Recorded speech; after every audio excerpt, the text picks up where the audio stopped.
morning, Mount Vernon Junior High. I'm Jody. And I'm Adam. And it's time for your morning broadcast. But before we get to today's breaking news, please stand for the Pledge of Allegiance. I pledge allegiance to the flag of the United States of America and to the republic for which it stands, one nation, under God, indivisible, with liberty and justice for all. And now on to today's announcements. The 7th and 8th grade fall dance sponsored by the Booster Club will be held tonight from 6:30 to 9:30 p.m. Tickets will be on sale during lunch only. Cost is $3. We hope to see you there. If you have an AEP or ESS since the beginning of school, you may not attend. In sports action, the 7th and 8th grade volleyball teams traveled to North Posey last night. The 7th A team won, while the 7th B lost. The 8th grade A team was defeated, but the 8th grade B team won. Great job, ladies.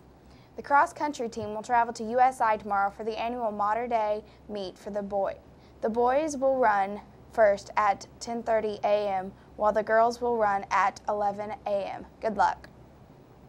The high school cheer clinic for girls will be held tomorrow from 9 to 11 a.m. at the high school.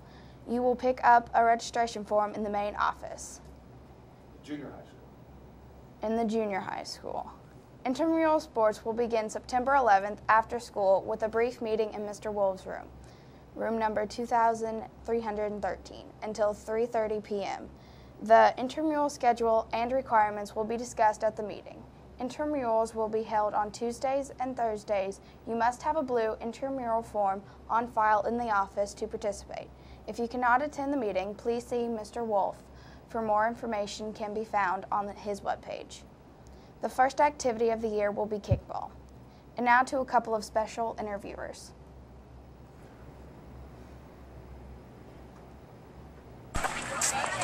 Coach Temple, you won tonight. Tell us about the game tonight. What are your thoughts on the offense, defense? I thought we came out strong. We got out to a quick lead. We had about a 14-0 lead. Came out strong, came out with a lot of enthusiasm, and then we kind of let it slip away a little bit. Let them back into it, a couple big plays. We put the ball on the ground a few times offensively, which is never a good thing. But overall, I was pretty impressed. Okay, good. And you have Castle South coming up this next week. Yep. Okay. Usually a pretty good team. Okay. Castle split schools, obviously, so they usually put out two pretty good teams. We'll have to be ready to go. All right. Thanks, Coach. Appreciate it.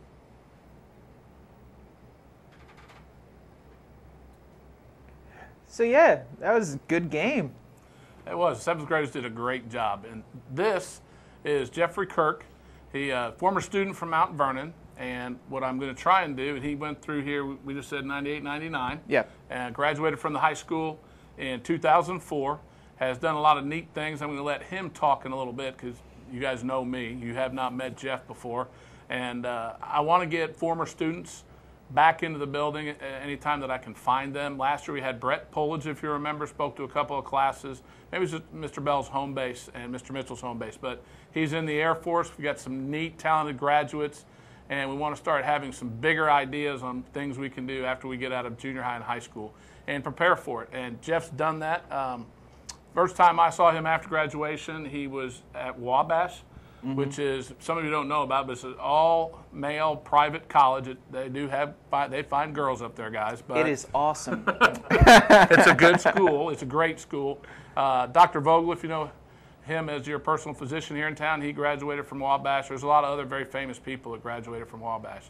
Then Jeff ended up at USI, has 2 degrees from USI. And he's doing some really neat things now and has some neat hobbies. So I'm going to let him talk a little bit. So I talked too much right there, but I don't know what to say.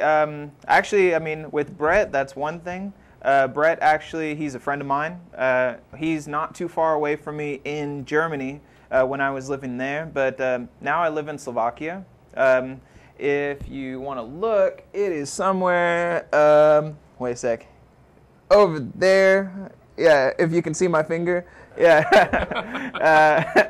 It's close to Vienna. If you think of Austria, then right across the Danube or Donau, it's Bratislava, Slovakia, and that's where I live. I've been living there for a year now. I lived in Germany for a year and a half before that. And I teach English. I also teach German. And it's real fun. I never thought that I would, when I was in junior high, I never thought that I would actually be in another country or be in Europe or be anywhere, actually. I was only thinking about just here. And then now every day is an adventure. Every day I can see a castle if I want to. I can go to a medieval restaurant, or I can, in the summertime, go to medieval festivals, and they're really medieval. It's not just a bunch of people playing around. And I have a band, and we have a lot of fun. We just enjoy ourselves a lot. Yeah. We were just in Mr. Crandall's room because you had him in 7th grade or 8th grade language arts. We were talking a little bit about the different cultures and things, and how teachers are viewed compared to, and pay scales, and it was neat talking to you about those things.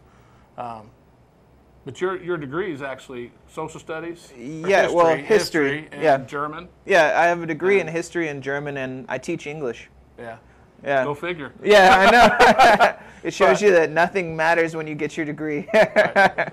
But having that piece of paper makes a difference. Yeah. And it let him walk through some doors and get hired. He said 2 different schools were competing to get him to teach there. Yeah. You won a couple of awards as Teacher of the Year in Germany. Yeah. Not Germany, in Slovakia. Yeah. Which is pretty cool. Got him a pay raise. Yeah, got 2 pay raises. Yeah. And definitely, I mean, it's over there when you're American or when you speak English, you are considered this much higher than everyone else. When it comes to jobs, everything is international these days. It is crazy. I never thought that that's something that we didn't get when we were younger.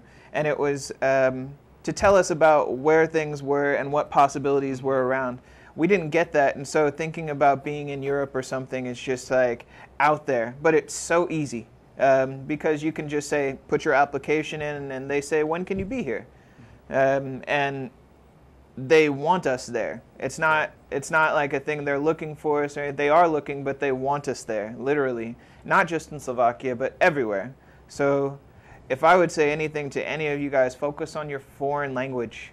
Because more than anything else, we're coming to a world now where we are connected, not only in computers, not only in TV, but everything. And if you learn language, you're one step higher than any other American in the world. Right, and we even have Elijah Sanders. He subs long term here. He's now teaching in China. He's teaching English. So we've got a lot of our former students that are out there. He used to go to Wabash. Yeah, he went to Wabash also. There's a connection. Yeah. I'd forgotten about that. Yeah. So, think outside the box. Like Jeff said, get focused on your studies. That is the most important thing when you graduate. There are all sorts of possibilities out there. You don't have to think inside the box. You never know what you're going to end up doing. So, I mean, we've been preaching attitude and effort, and Jeff epitomizes that. I'm very glad to have you here. I appreciate it. And, no problem. When I can find other former graduates that have interesting careers that they've chosen and they've done a great job, we want to get them here for you to see so you guys can work towards something too. Maybe something you haven't thought about yet. You could be living in Europe and teaching, and partly that's cool because you get to play in your band there too. Yeah, I get a lot of free time to play in my band. But also I wanted to say that I teach English, but it's not the career decision that I wanted. And I'm still looking forward. I'm 26 years old and I'm doing this now. I'm looking to work for the United States government. I'm looking to be a U.S. ambassador if it's possible for me to do that. But this is just the start. And again, history and German. Look at that. And I'm looking into politics. So you can do anything you want. Cool. Just do it. Awesome.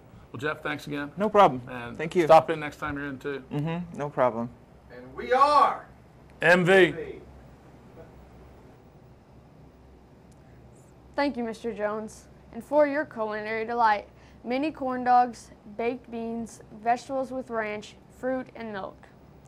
Today's happy birthdays go out to Derek Brakey, Sean Heath, Brian Parkinson, Brady Crossan, and Donald Stallings. This week's word of the week is labyrinth. It's a noun, a complex structure of connected passages through which it is difficult to find one's way, a maze. Something complicated or confusing in design or construction. And remember, we are MV. Now to Mr. Shockley. Bobcat Pride winners. I'm going to shake it up real good. I'm even going to go behind the back. All right, let's see how we do here. First winner, we have Preston. Preston, I don't know your last name, from Miss Franklin. Preston Tolbert. All right. Next, we have Vanessa Williamson. Last but not least, Nathan. All right. Nathan. Oh, Nathan. Nathan did. Nathan. Miss Franklin would have recommended you, if Nathan, if you know who you are.